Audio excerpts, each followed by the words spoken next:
Alright, guys. Let's do.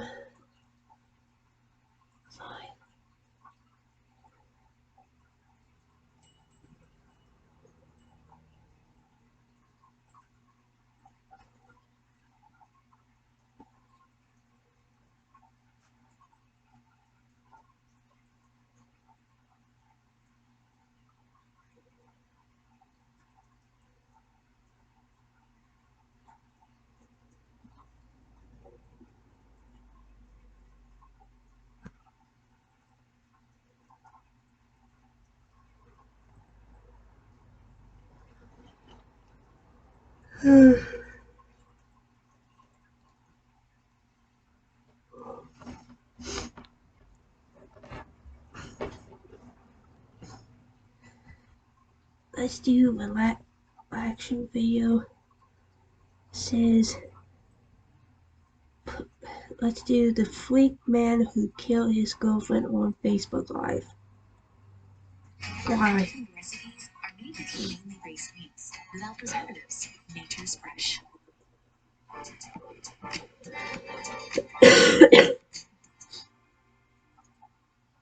doing this to make a promise to my son. This is not what's up. This is what I told him. As long as I'm not sure that she come, would never have to do wrong for that. So what, CJ? What you come? This man is being accused of brutally killing his girlfriend while live streaming on Facebook. According to the police, he placed his phone on the dashboard of his car and recorded himself assaulting his girlfriend as more than 200 people watched in horror.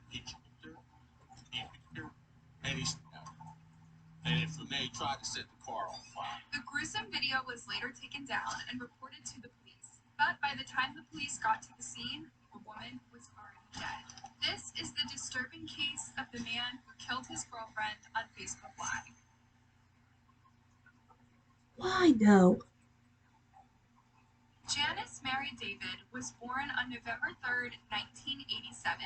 She was originally from Port Allen, but later moved to Baton Rouge, Louisiana, which is where she was living when this tragic incident happened. Janice worked at Domino's Pizza, and those who knew her described her as kind and caring, and a person who loved her family and was always there to help those who needed her.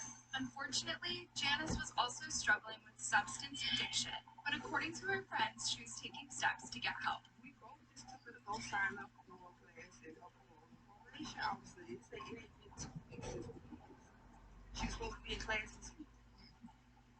Never made it. The peer support specialist who had worked with Janice said that she was always smiling and hopeful that one day she'll overcome her addiction and get her life back in order. One thing I remember about her, smile and always wanted to get out of that life. I know that.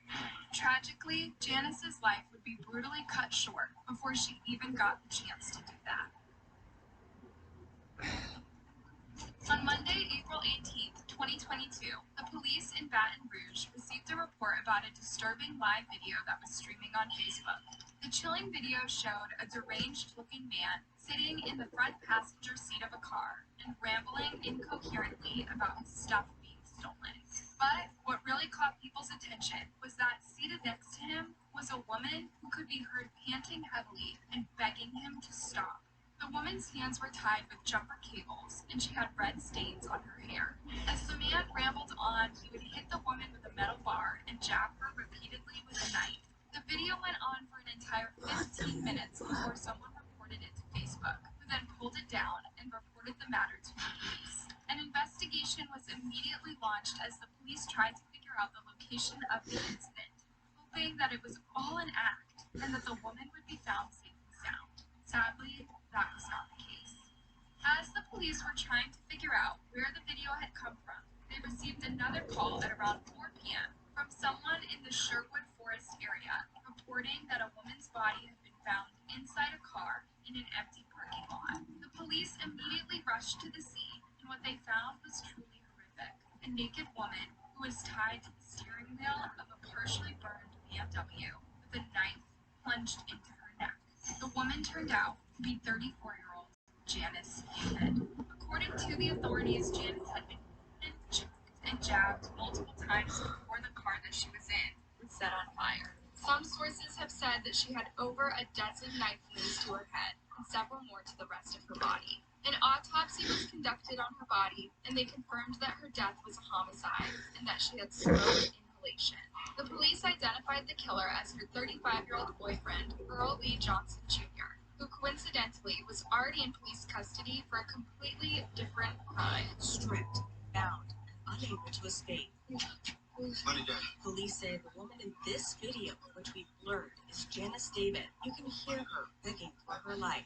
No Money Daddy. I started there, He poked her, he picked her, and then from there he tried to set the car on fire. Earl Lee Johnson Jr. allegedly went on Facebook Live and took David's life in front of an audience inside of a car in Sherwood Forest, hitting her roughly 50 to 70 times, according to a source who asked to remain anonymous. Apparently they were involved in some usage together for a couple of days, and as an end result, as everyone has seen on Facebook Live, it's very gruesome, very evil act.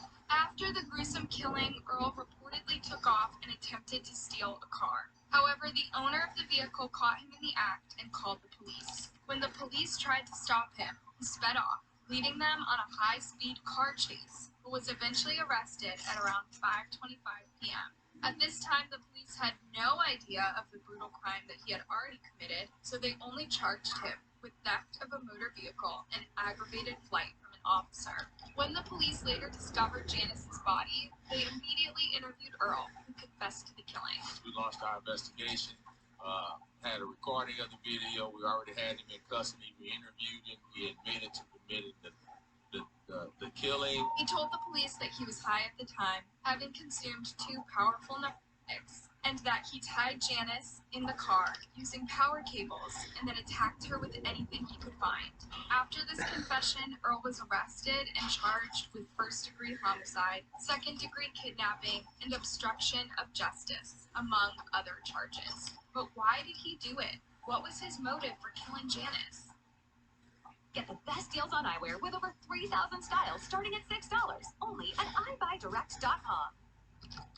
In the live stream footage, Earl accused Janice of stealing money or narcotics from him. You can actually hear Janice mumbling in agreement as he accuses her. However, given the situation that she was in, she probably did so that he would stop hurting her. That's so really trying to steal my shit, jump out the car with and be like, trying to be like a crazy. Nobody not gonna do that to.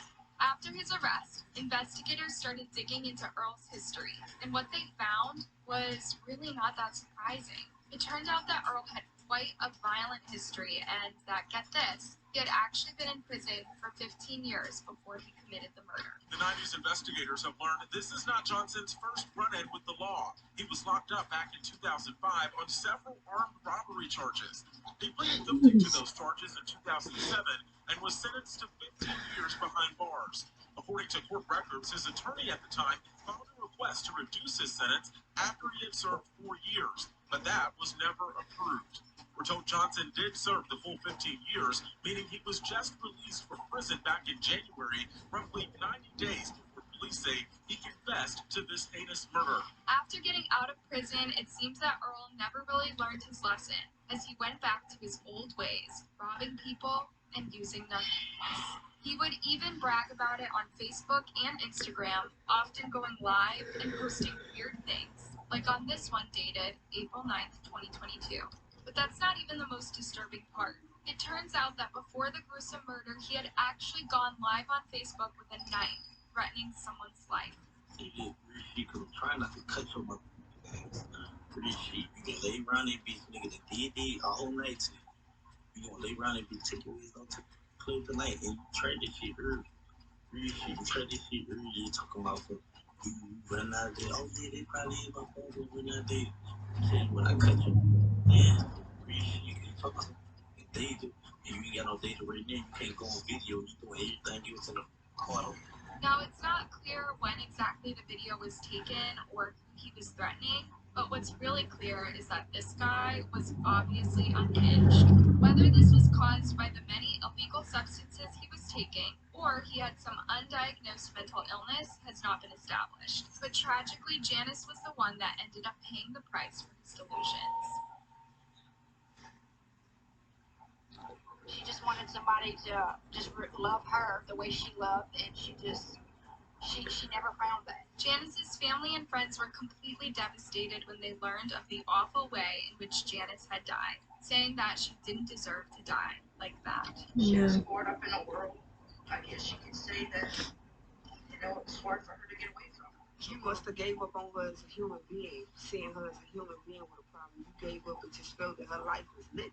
Janice's loved ones held a memorial service for her, remembering her as the loving and caring person that she was. They also demanded justice and asked that the attention be focused more on her than her killer. Everything has been focused on the guy that murdered her, and she was a victim, and her life was taken tragically. She's a human being, and her death was glorified, and that's awful. The fact that Janice was killed by someone she trusted and was in a relationship with made her case a horrifying example of just how bad domestic violence cases can get, and not just for women, but for men as well. I had a chance to look at the video, and was I prepared for that? I've been doing this for a long time, and no, I wasn't. Priscilla Ray with the Iris Domestic Violence Center says domestic violence cases are becoming more brutal. It's unclear if Johnson had a history with abuse, but Ray says around 50 to 70% of their victims have abusers who deal with a drug or alcohol problem. But I believe that, victims, that for them is an excuse to, excuse the behavior, which makes it, well, when he's not drinking or he's not on, he's fine. You cannot predict what somebody is going to do when they're on. Ray says if you are in a similar situation and not ready to leave, you should have a safety plan. If you have a friend or if you know somebody who you trust, to let them know what's going on. Know your worth. Know your worth more than this. I love you, Denise, and I will always remember the special friendship that we had. Earl is currently being held without bond to await his trial. If found guilty, he would face any time between 30 years and life. Good. What do you think about this case? Let me know your thoughts down in the comment section, and You can't beat up us women like that, sorry. Yes, we will fight back too. Alright. I will see you my third one. So I see you then.